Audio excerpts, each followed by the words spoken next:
Hello guys, আসসালামু আলাইকুম। আশা করি সবাই ভালো আছেন। তো আমিও ভালো আছি। তো আমার প্রিয় দল হচ্ছে আর্জেন্টিনা।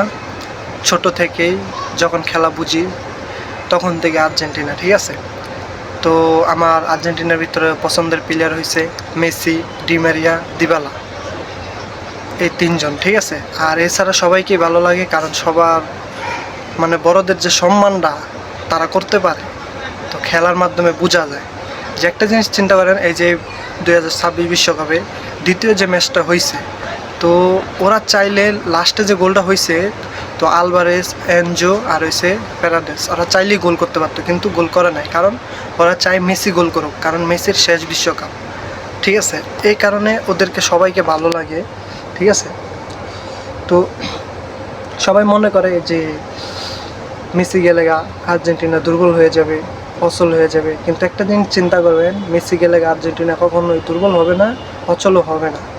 কারণ সেটা বাছাই পড়বে ব্রাজিলকে মেসি, ডি মারিয়া, দিবালাকে ছাড়াই কিন্তু 4টা গোল দিছে।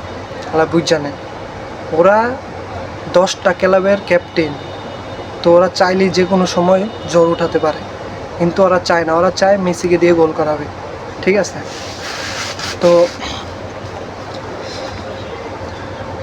দেখছেনই তো, মানে বিশ্বকাপের দ্বিতীয় ম্যাচে তো লাস্টে যে গোলটা হয়েছে, তো সেই গোলটা কিন্তু ওরা চাইলে দিতে পারতো, কিন্তু ওরা দেয় নাই, মেসিকে দিয়ে করাইছে। তো আরেকটা কথা মনে রাখবেন, মেসি এমন একটা প্লেয়ার, পুরা বিশ্বের ভিতরে সেরা প্লেয়ার। তো ওর কারণে একটা জিনিস চিন্তা করেন, ওর কারণে এমবাপ্পি দ্বিতীয়বার বিশ্বকাপ নিতে পারে না, ওর কারণে রোনালদো আজ পর্যন্ত বিশ্বকাপ জিততে পারে না, ওর কারণে নেইমার এখন পর্যন্ত ব্যালন ডি'অর একটাও পায় নাই, শুধু ওর কারণে। ও এমন একটা প্লেয়ার যে ওর মতো প্লেয়ার কখনো আসবে না। আর আরেকটা কথা, সেটা হচ্ছে মেসি, নেইমার, রোনালদো, উজিল, এদের মতো প্লেয়ার আর আসবে না আমাদের, মানে মানে আমাদের কালে যে আসছে তারা, আমাদের পরে মনে হয় না আসবে এরকম প্লেয়ার।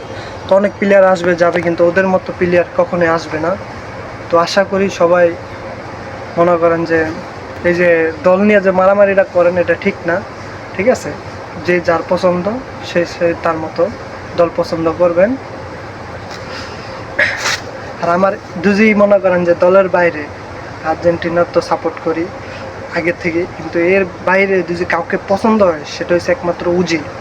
উজিলের স্কিল, উজিলের ড্রিবলিং সব আমার পছন্দের। মনে করেন যদি আমি খেলতেও নামি, আমি মনে করেন যে উজিল হয়ে যায়, বুঝছেন। আমি যখন খেলতাম 16, 17, 18-তে খেলতাম, তখন আমাদের খেলা হইতো, তখন আমি ওকে ফলো করতাম, ওর খেলাগুলো আমার ভালো লাগে। আর মেসি তো বিশ্বের সেরা প্লেয়ার, যারা মেসিকে বুঝে না তারা মনে হয় না ফুটবলের খেলা বুঝে, বুঝছেন।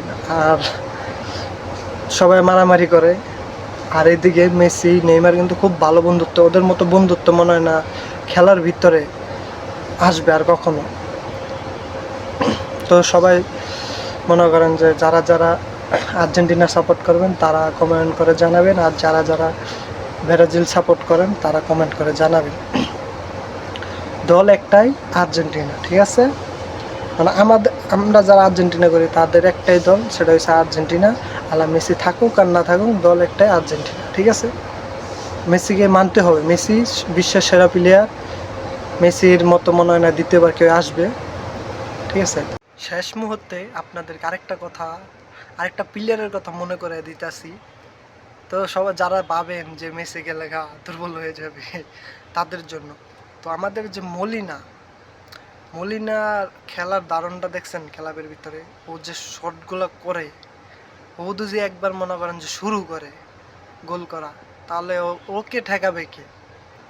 তারপর রোমেরো আছে, ও কিন্তু ক্লাবের ক্যাপ্টেন, ও মনে করেন যে ক্লাবের ভিতরে ভালো দুর্দান্ত খেলা খেলে। মার্টিনেজ, আলভারেজ, সিনিময়, ওদের খেলা তো মনে করেন যে দেখছেন আপনারা সবাই, ওরা কি খেলাটা খেলে। তারপরও বলে কিছু কিছু মানুষ বলে যে মেসি ছাড়া আর্জেন্টিনা দুর্বল, কিন্তু কিন্তু একটা জিনিস কি এই জায়গায়, তো আর্জেন্টিনা মানে মনে হয় না ডি ম্যারিয়ার মতো উইঙ্গার আর দ্বিতীয়বার আসবে, ঠিক আছে। কারণ ডি ম্যারিয়া যে উইঙ্গারে এটা করতো, কারণ ও যখন থাকতো মাঠে তখন প্রতিপক্ষ মনে করেন যে বল নিয়ে মানে বানাইতে পারতো না, কিন্তু ও যখন বল নিয়ে যাইতো বেশিরভাগ বল নিয়ে ঢুকে পড়তো। কারণ এটা 22 বিশ্বকাপে দেখা গেছে। কারণ একটা জিনিস খেয়াল করছেন আপনারা সবাই, 22 যখন বিশ্বকাপ হয় তখন কিন্তু ডিমারিয়া থাকা অবস্থায় এমবাপ্পে কোনো গোল করতে পারে নাই। ডিমারিয়া দিপল থাকা অবস্থায় যখন ওদেরকে উঠিয়ে দিয়েছে তখন কিন্তু টানা 2টা গোল দিছে এমবাপ্পে। আলা বুঝেন ডিমারিয়ার মতো উইঙ্গার পাওয়া এটা ভাগ্যের ব্যাপার, কারণ ডিমারিয়া